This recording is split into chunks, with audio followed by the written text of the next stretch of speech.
Hey vocalists, I wanted to talk to you today about something that I have had a couple of questions about, namely how to slow things down if you're having trouble with something so that you can get better at it.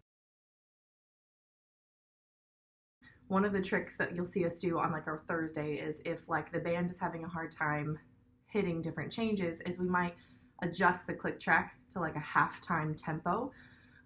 And slowing it down like that, cutting the tempo in half, or something we do in the side room even, right?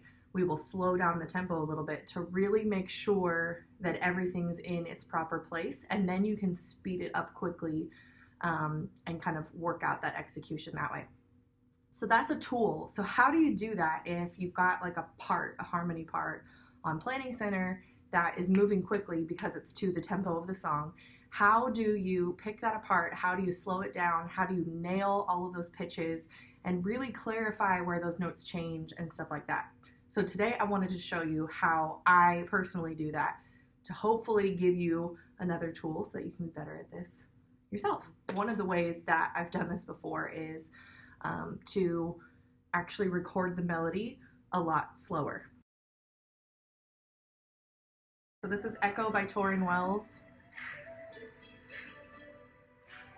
And when we get to that chorus,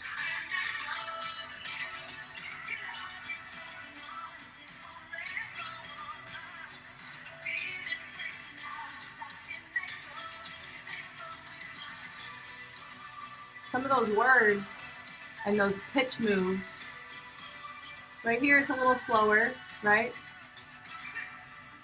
But at that, in every season you keep repeating promises to me. Now there's no stopping what you have started till it is complete.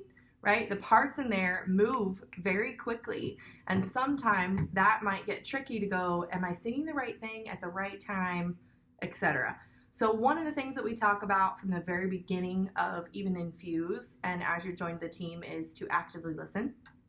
So taking that song, something I would do when I'm trying to pick out, and I do this often when I'm recording the parts to make sure that I get the parts correctly, is I will actually slow the melody down and then find the harmony based off of that slower tempoed melody. And so how do you do that? You can't slow a recording down, but you all have one of these all the time. Doesn't matter what kind of phone you have, it doesn't matter what device you've got, it's 2020 and you can do this, right? There's something on your phone, even if it's not the exact app that I use, that you can use.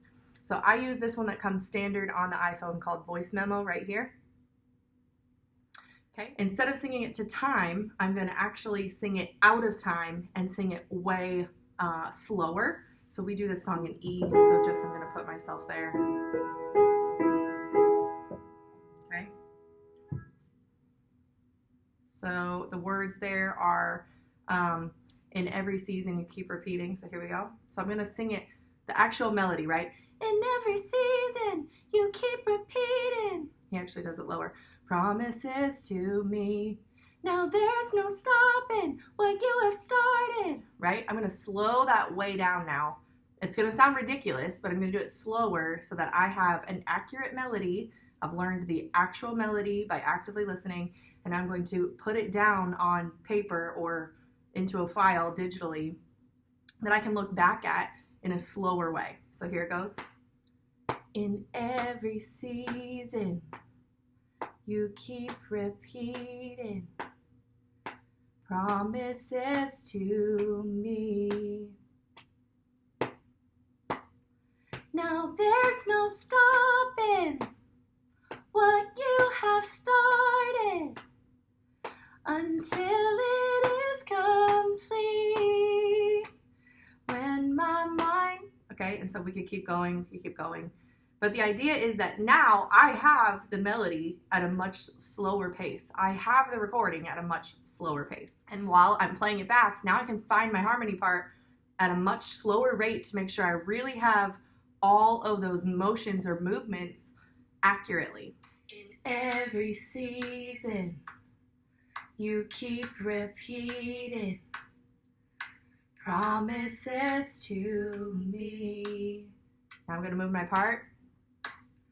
Now there's no stopping what you have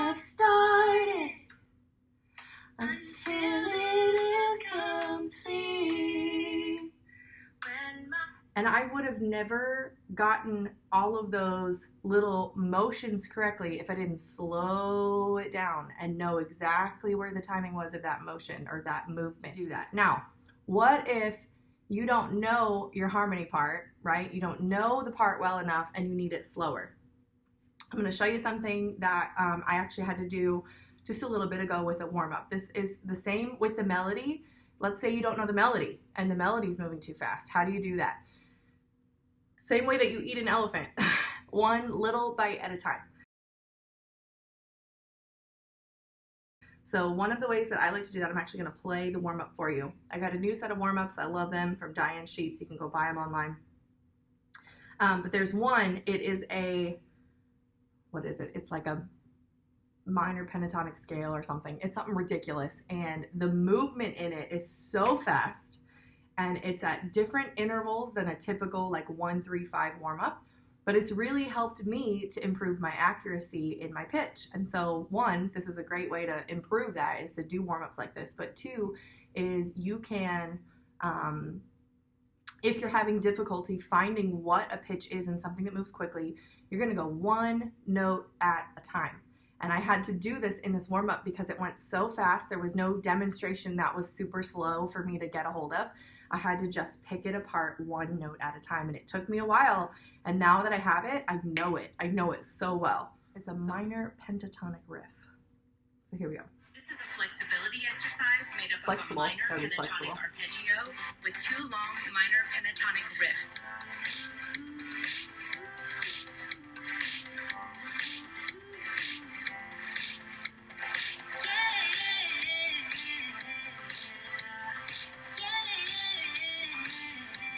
I could do that part.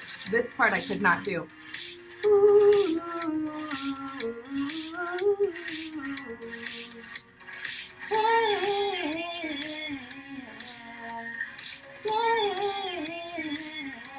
You try it once.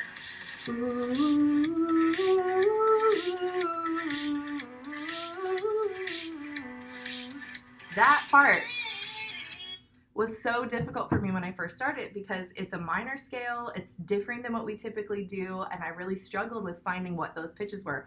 And so what I had to do was go one note at a time. And so I started with what she started with, right?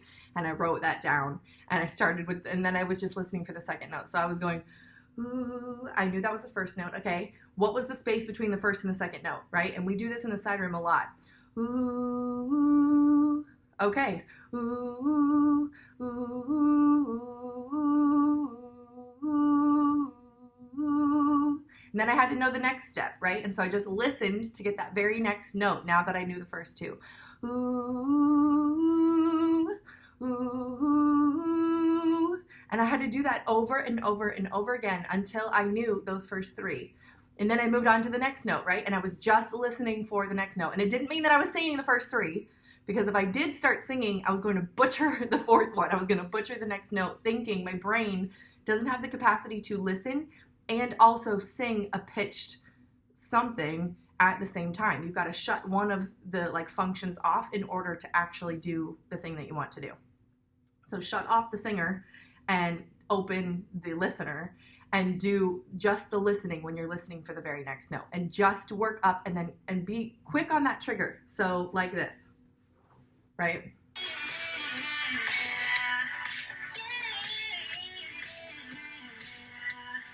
Ooh, ooh, ooh. And then I'm gonna have to wait for the next one, the next time around, to get the next part.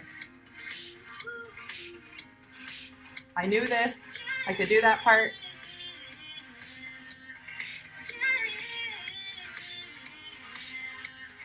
Ooh, right? And I had to just do pause. Ooh, pause again. Ooh, do it again. Ooh, and the next note. Ooh, ooh, right? All the way to the end. And now I can do the whole thing without the girl. I can do it as an instrumental. One note at a time until you master it.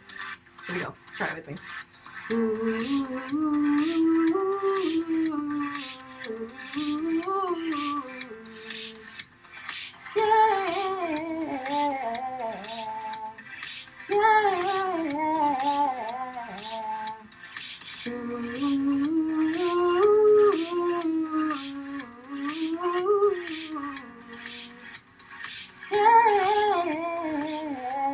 The goal is that you'll be able to sing anything that you want to, any pitch that you want to, as flexible as ever, by breaking down each part one little note at a time and just repeating it, slowing things down and taking these little steps. That's how you do something big. That's how you do something scary. You take it down to little tiny baby steps, one at a time, until you get there. I have to do it. Christina has to do it. We've all got to do it. So take the challenge, work on it this week, and I hope that you feel equipped and empowered to learn your part even better than before.